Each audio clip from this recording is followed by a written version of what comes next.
Ndaririmbisha ritwaye.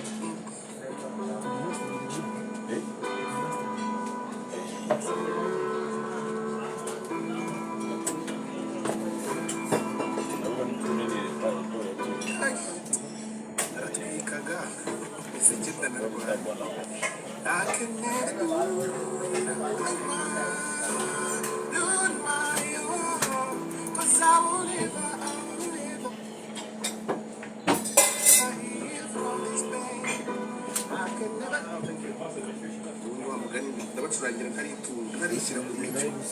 Why would I do this?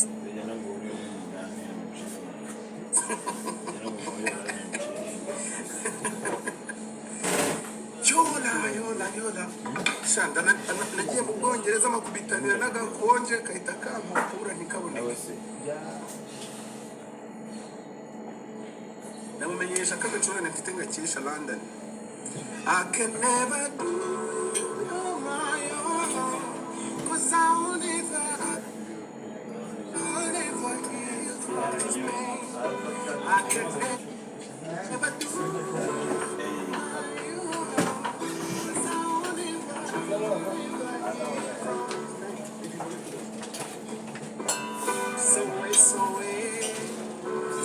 so wait, I must follow you wherever you go.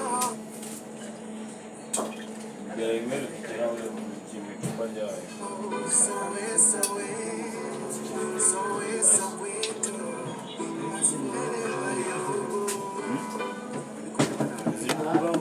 must wherever you go.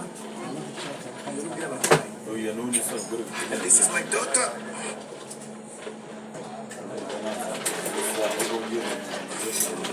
The last one who had him.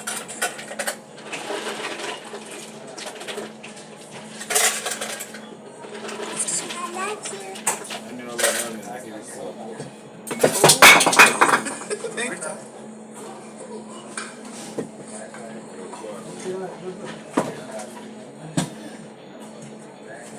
Hi.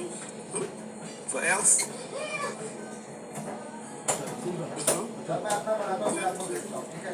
Good girl. Okay, go.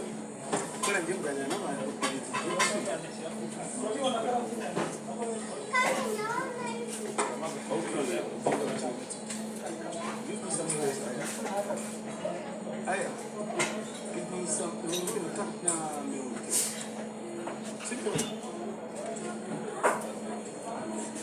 Tea again.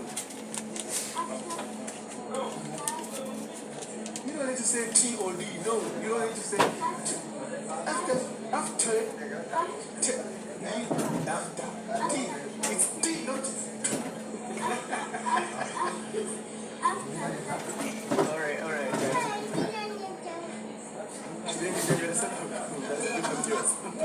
Thank you, Mama. Bye-bye.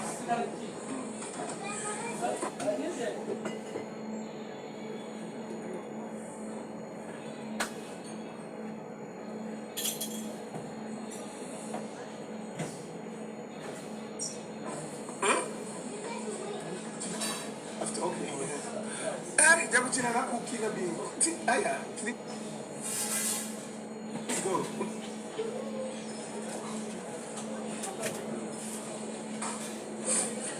Okay, give it in.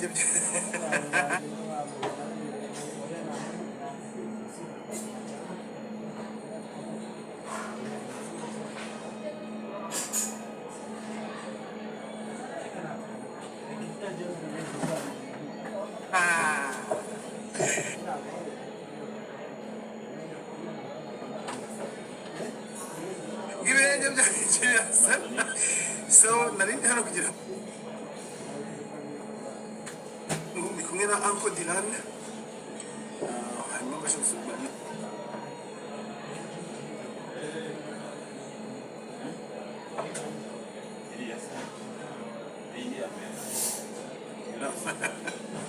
Ibibazo byanyu byambaye byinshi byatuje.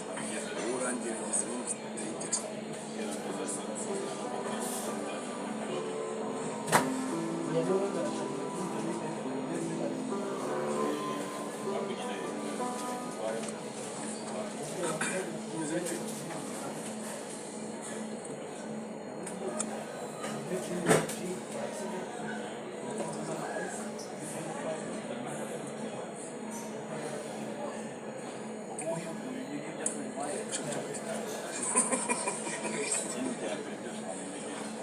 uzanira dirani ayimo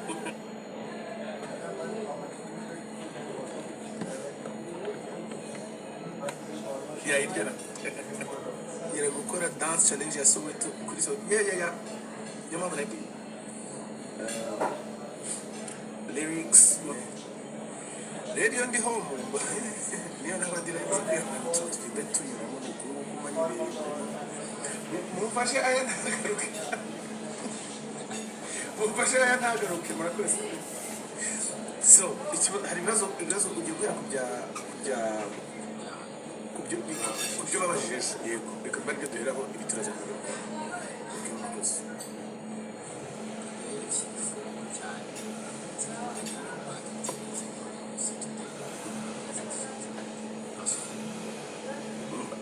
n'ababeshye 10 years back wari muri 2014 wari rigiye kuri kumakuru bwa mbere ibintu bisakuza biratugera urafungeho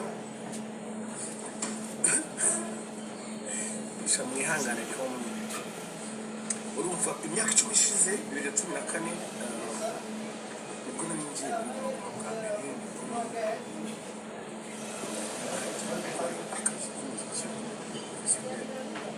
byari bigoye ariko ni process kubera ko umuziki ntabwo narawize nyine n'akazi yigaga ari no kukabaho byari insazi ariko n'uyu munsi ikintu gitangaje biracyari insazi kugeza n'ubu nta kintu cyahindutse turacyarwana intambara z'uburyo butandukanye wenda cyahindutse ni uburyo bwo kurwana urugamba ariko 10 years back nari umuhanzi ukishakisha utazi neza udafite experience narahakubita icyenyine nk'abandi bose n'urugendo rusanzwe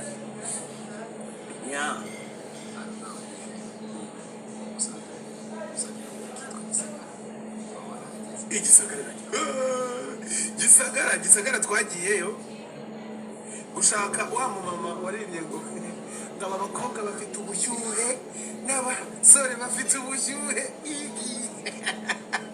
byari show Gisagara narakunze byatari n'ahantu mbona nyiri hari gutera imbere. Icya kabiri bafite abantu bakunda umuziki banafungutse ugereranyije nyine n'ukuntu ari hirya gake cyane ya Kigali.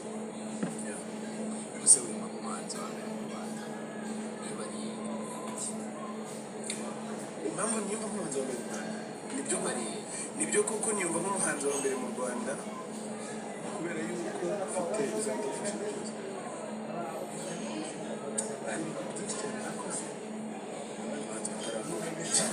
byinshi cyane nuko ntajya mbivugaho ntabwo njya mbigarukaho kenshi.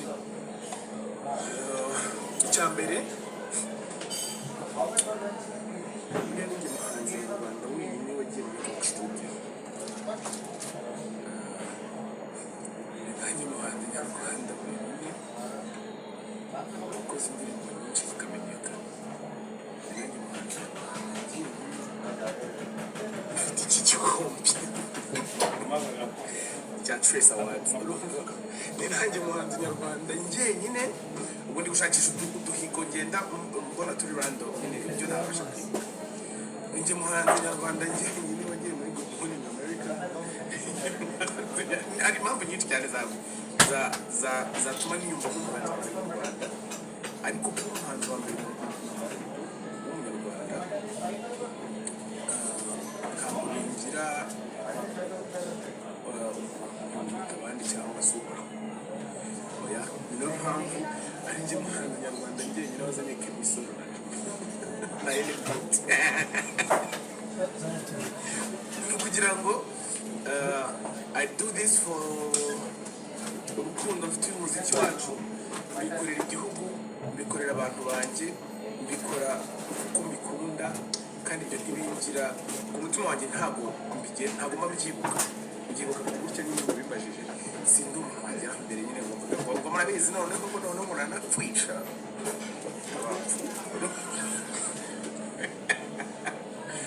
ndabemera sana ariko abafana uziko abafana bazi ibibazo ntigeze ntekereza ko nzabazwa.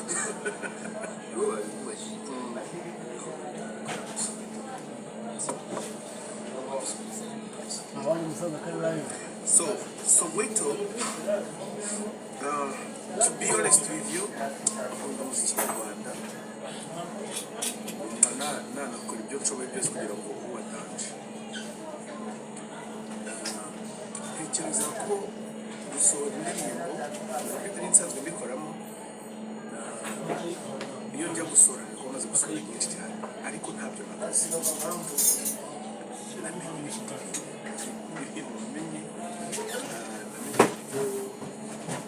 biragoye mu Rwanda nyine ntabwo dushyize tugira abantu batwigisha cyane ku bijyanye uretse gukopera. Nanabishimira abahanzi bose bo mu Rwanda twariyaranje, ntabwo twigeze dukora ibintu tubifitiye ubumenyi buhagije. Oya, twabayeho twiyaranja dukopera kandi byari ibyo. Ariko noneho kubera ko nagize chance zo kugenda naragenze ndabona mbonye menya ko abantu hari ukundi kuntu narizi, namenye ko abantu hari ukundi kuntu basohoramo indirimbo, hari ubundi buryo ibintu bigenda kugira ngo bibashe kuba byabyarira umuhanzi umusaruro kandi mwinshi cyane. Ntago icyiza kiri muri ibyo ni uko hari abandi bantu babyize nagize chance zo guhura nabo, banyereka uburyo ibintu bikorwa. Buri ndirimbo ntabwo kuko nayishutinze mfite video mfite na audio igihe cyo kwisohora kiba kigeze. Oya, hari ibindi byinshi cyane biri inyuma. Dore ko ntabona se ndimo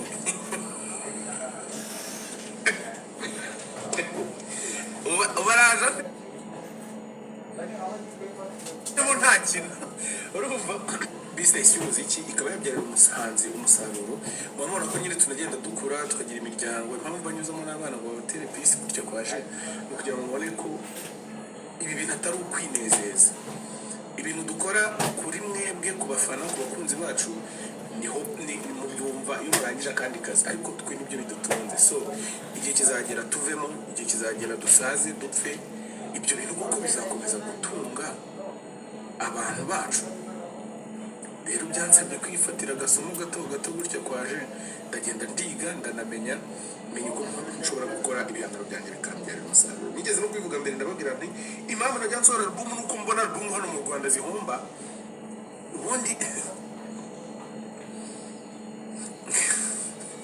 ibyo kwibaza sisa uragira ngo ndeke kwibaza ko uziko kwibaza ari ugutekereza kuko mpagarike gutekereza ngo kwibaza sisa kandi mwera kaje ya ndumva ibyo nabivuze, ibyo mbivuzeho bihagije. Ntabwo nkeneye gukora umuziki umpombera, nkeneye gukora umuziki unyungura, kandi biransaba kwiga neza strategy, kwiga isoko no kumenya ukuntu ibintu byanjye bishobora kurenga iwacu gusa. Kumwebwe murabizi twabanye igihe kinini, nabahaye indirimbo, nabahaye imiziki, nakoresheje ingufu nyinshi uko nari nshoboye, n'umusaruro warabonetse, ariko nkeneye kurenga. Niyo mpamvu mubona ibintu bigenda bifata umwanya wenda munini, ariko bizajya kuruzira n'ubundi bizahita bisubira muri ritime byari birimo, kubera ko nzaba maze gukora shene y'ahantu bizajya binyuranye.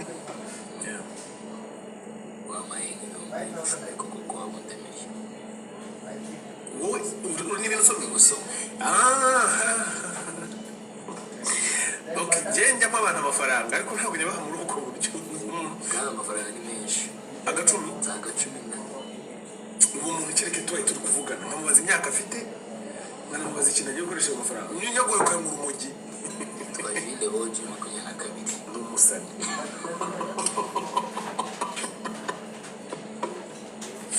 Wikomereza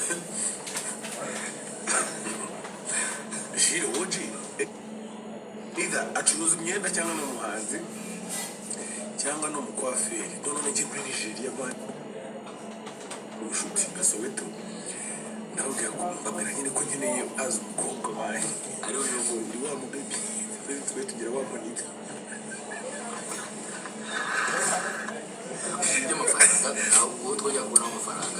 amafaranga ujye basimbuka. Abantu banze amafaranga ni benshi sana, no muri comment no nani ntabwo byakunda, ntabwo nanjye ntabwo mfite, narakere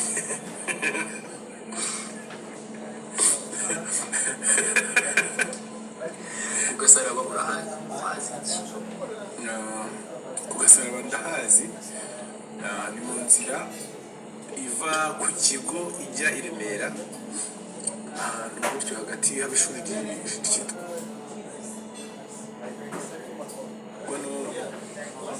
narahatuye ni ahantu heza hari uzi mazi iki arajya mu mujyi icyo hasi hari umuji wajya gumbikiriza kuri momo sinzi niba gihari ku kazu ka MTN urumva yaratwikaga koko ariko nahabaye igihe kingana n'umwaka cyangwa umwaka n'igice ibintu bitoroshye ukinyibagishije inkuru n'umukobwa nuko nabishakaga ndagira ngo mvuye mbabarira sinzongera narumbuye koko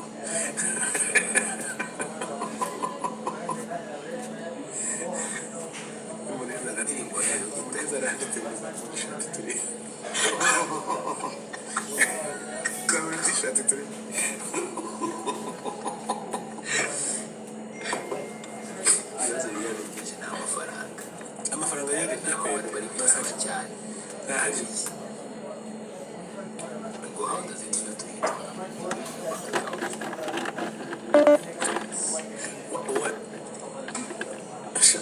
n'amafaranga ariko uzari kuyasaba wari kubaza uko wamenya ntabwo nyabwishyu ibintu mbabwiza ukuri njye ndabemera murabizi ariko ibintu bijyanye n'amafaranga sijya mbiganira ngo biba bimeze gute iyo ubonye miliyoni 100 kuri akawunti yawe kuri konti yawe wowe se urumva byaba bimeze gute amakuru ndavuga ko ngiye kujya nsoma comment za Godfather zonyine ngo aciye Yesu umutagi biragiye ngo amakuru avuga ko Soweto yo message ntabwo byashoboka gusomera hano ntabwo bikunda message ni nyinshi cyane biri gusimbuka umuntu afite impano akagusaba kuza kuzamura wabyemera bishoboka nabyemera ariko bigoranye na situation umuhanzi ageramo bikaba bitoroshye ko akora n'ibintu n'abandi rero bigoranye ntabwo byakundira gusa nagiye ndirimbana n'abahanzi benshi ntekereza ko hari ibintu abantu bavuga wenda umuntu atakibaho ariko nshobora kuba ndi muri ligue yanjye mu bahanzi bakoranye n'abahanzi benshi mu Rwanda mbwira umuhanzi ndakubwira ko twakoranye tekereza umusani generasiyo yanjye mbere yanjye na nyuma yanjye urasanga benshi twarakoranye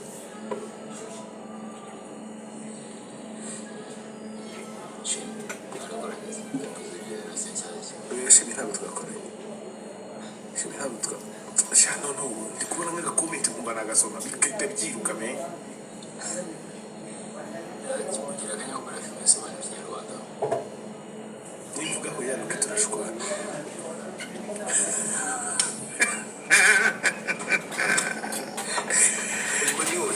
oya ntabwo ariko